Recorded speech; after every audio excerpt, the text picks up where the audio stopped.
We are joined by the former chairman of the Africa Subcommittee, who is now over at the Energy and Commerce Committee, John James, and I want to thank him.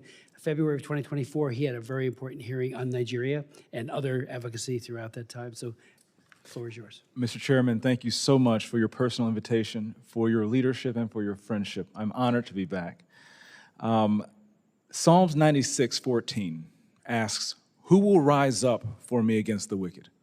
Who will take a stand for me against evildoers?" Nigeria is facing one of the gravest religious freedom crises in the world. As the former chairman of the House Foreign Affairs Committee on Africa, I have visited and have seen firsthand the direness of the conditions in what is now the deadliest place on earth to be a Christian. They are targeted, displaced, and killed simply for their faith.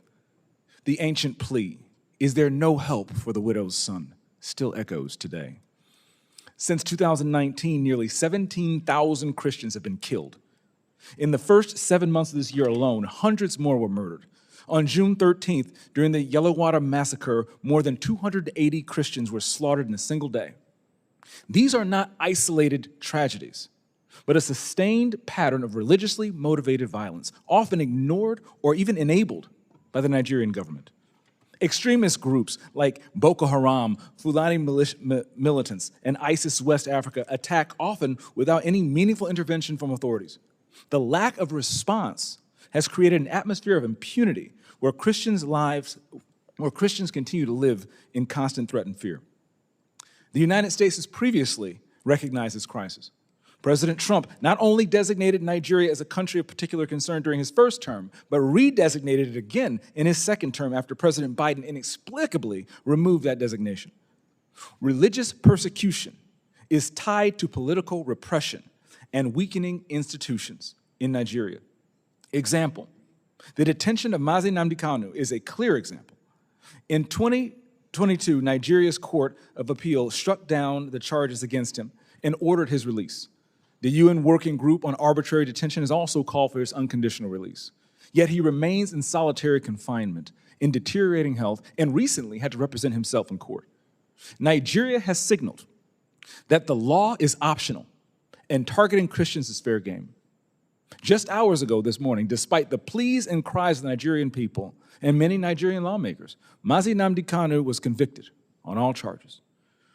For fiscal year 2025, the U.S. has requested nearly $8 billion for sub-Saharan Africa.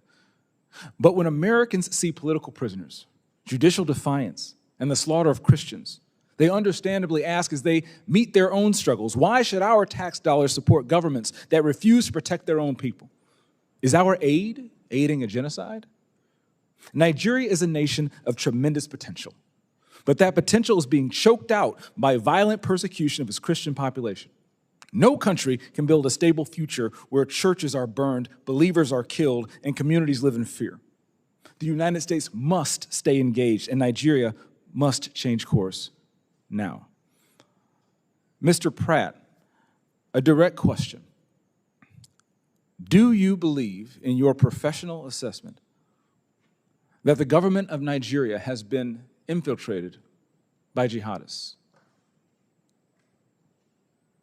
I do not believe that the government of Nigeria has been infiltrated by jihadists. Okay, because when you look at the selective enforcement of the rule of law, one might question if there are any favoritism or looking the other way when groups are being specifically targeted, despite the fact, as my colleague Mr. Moore mentioned, not enforcing the rule of law with regard to weapons.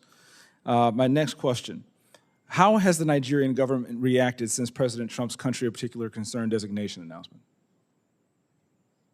They have taken the designation very seriously. There is a senior delegation here now. They will meet with the most senior officials of the U.S. government this week, and we have already demarched the government in Abuja and here in Washington on the action plan, and I can say that the results so far have been positive in terms of cooperation. The Nigerian government needs to do more to address this issue themselves, but what measures are being taken to assist Nigeria to increase its focus on persecution, particularly in the Middle Belt? Yeah, so thank you for your question, Congressman James. As you mentioned, the Middle Belt is a particular concern. That's where Christians, you mentioned Yalwada, where 250 or 280 Christians were killed, massacred. They were targeted because they were Christians. Churches have been burned there. There have been internally displaced people there. And so we're reviewing all options at the State Department, including Chairman Smith, you mentioned in our bureau, we have Global Magnitsky Act sanctions.